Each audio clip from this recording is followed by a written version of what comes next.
Kailangan yung focus mo ay lagi nasa unahan. Oo, kasi hindi naman nila ako aanuhin, no? Yes po. Yung mga Kanya-kanya driver, kami diskarte. yes, may kanya-kanya kang ginagawa. So ang ano lang dito, ang diskarte pag nagmamaneho ka, mula dito sa balikat mo papunta doon, yun ang tingnan mo lagi.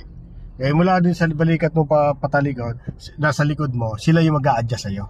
Kaya kung mali ang ginagawa mo dito, bubusinahan ka nila kasi mali ginagawa mo. So mag-a-adjust kasi sila ng ano. So kung di sila makapag-adjust, pwede na masagasaan ka or magkasabitan kayo. Kaya binubusinahan ka. So pag binusinahan ka naman, so wag ka kagad mataranta. So gawin mo lang, laging dito lang sa yung focus sa harapan. Tapos tinan mo kagad yung position mo. Yung kagaya nito. Pag nasa loob ka ng dalawang lane, ma'am, na yan. So para kang safe na safe ka niyan. Yan. No, kasi nasa loob ka ng lane mo. Kumbaga nakaposisyon ka. Pero pag yung gulong mo lagi nakasagasa doon sa kabilang guhit, dito sa kanan, may possible na magkasabitan kayo. Nung kapwa mo mga driver din na ano. Minsan yung mabibilis galing sa likod, okay? At wala ka sa posisyon, pwedeng masabitan ka dyan. Nagmamadali or malaki yung sakyan, ganun yan. So kaya yung attention mo dito lang lagi sa unahan. Ano po?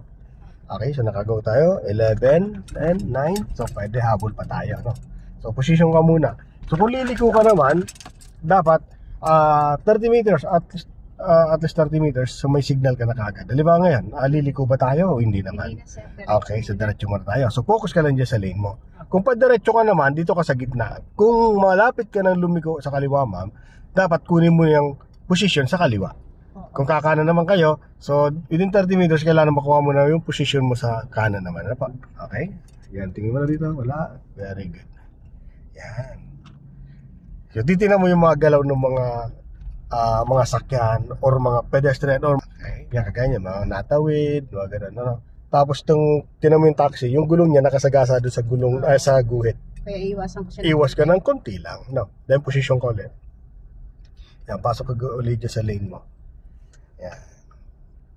Okay? So tingnan mo na kagad itong galaw ni tatay, so baka biglang makaliban kasi liliban siya, yan, di ba?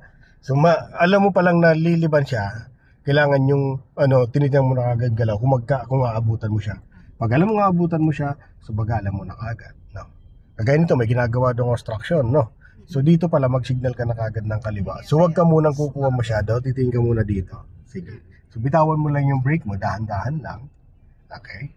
So ang pagpasok naman dito, titingnan mo yung puta ng sakyan nasa unahan mo. Halimbawa itong jeep, okay?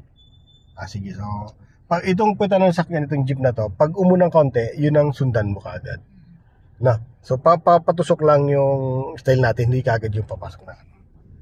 Okay, so dahan-dahan ka lang, pakawalang brake mo, ma'am. Go. Then pasok ko ng konti. So ito na, bibigyan ka na niya, no? Yan, then pag ganun kagad, no? Yan, parang patusok lang. Huwag mo kagad na kunin yung lane na yan. Dahan-dahan lang, ano? Yan. Kahit di ako sir mag-gas dito, no? Masyadong konti lang. Opo, ma'am. Kagaya nitong mga Fortuner na sakyan, malakas pong makina nito. So hindi mo na kailangan pong sobrang gas, lalo pag mga ganitong pinapagapang mo lang sakyan mo. Kasi ang dami Maraming sakyan, so kailangan kontrolado lang yung bilis. Pero kung kailangan mo mag-apak ng gas, kaya medyo di na siya nabilis doon sa gusto mo, apak ka lang konti-konti lang, dagdag lang konti.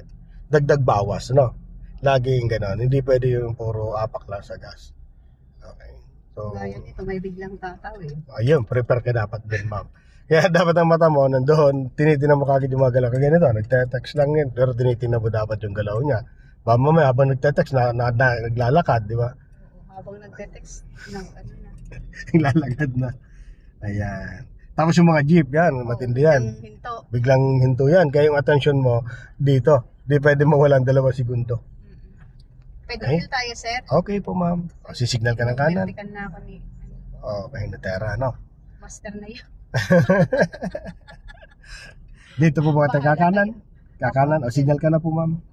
Yan, pag kakanan ka within 30 meters, kailangan magpaalam ka doon sa likod mo na pupunta. Dito na ako, sir, sa hagilid. Yan, kunin mo na kagad unti-unti lane na to. Yan. Very good. Yan, tapos yung position mo ng sakyan mo. Okay. So kung ito naungo sa'yo, pag umungo yan, di pagbigyan mo na. Pwede na ba? Okay, mamaya pa. So, unti-unti lang. So yung paa mo sa brake lang, huwag mo na lalagay sa gas. Ang pagiging kanto mo yun, itong ano, itong jeep, ano? Puntot ng jeep. Okay, so ikot ka ng konti. Pag dapat ang balikat mo, todo mo ng manibela mo. Yes, ano? Okay, then balik. 1 and 2. Mga ikot na.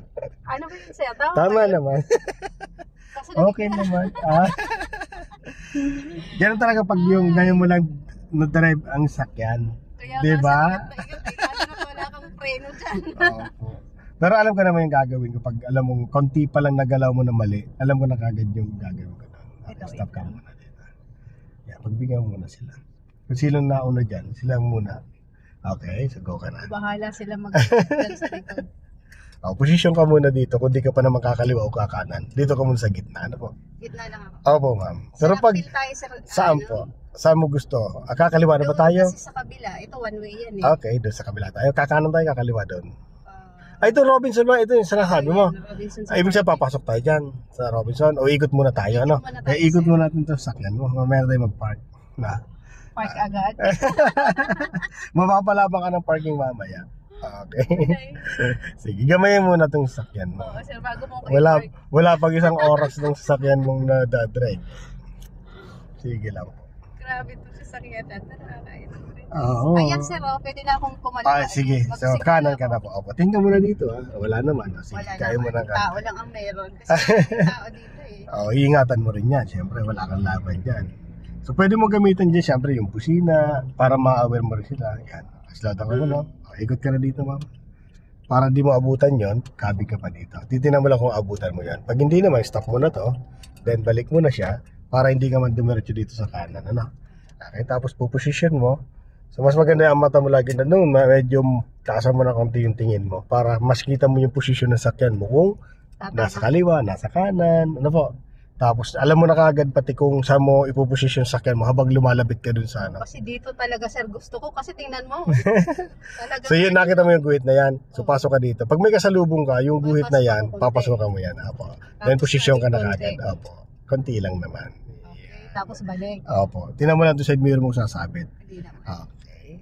Tapos Yan. konti. Ang side mirror, napakahalaga niyan. Yan, punta ka doon. Kabi ka pa niyan, ma'am. Yan ang pinakapakpak mo. Pag yan sumabit, yung pakpak mo na yan, ibig sabihin katawan ng sakyan mo, pwedeng sumabit talaga. So, malayo pa, kailangan tinitingnan mo na kagad. Habang lumalapit ka dun sa anong yon, sa sumisikip na yon, kailangan yung side mirror. Kaganito, yung side mirror mo, yan o. Habang lumalapit ka, dapat tinitingnan mo side mirror mo kung pasabit dun sa anong yon, sa sabitan na ano. Dito talaga sir, hinay-hinay ano. Opo, sa... Sir, pag lagpas natin dito, saan na tayo? basta kung saan mo gusto pang puntahan yung Doon sa akin. Pamumo muna tayo sir, bago Okay tayo babalik po. dito. Sige po. Slatan ka, ma'am. Intersection. Tingnan muna sa kaliwa. Okay. Tingnan muna kung sinauna sa inyo. Ayan. Pagka pa Unti-unti wala ako na yung pula. lalabas. O, tingnan muna sa kanan din. Kasi mayroon siya dito. Go ka na. Okay. Sige. Gapang lang. Unti-unti. May motor pa dito. Okay. Good. O, diretso. Ayos. Hindi naman. Puposition lang yan. Papark siya eh. O, tinan mo kung sasabi ito side mirror mo yan. Okay. So, malayo. Malayo pa siya. Very good yan. Diretsuhan lang tayo.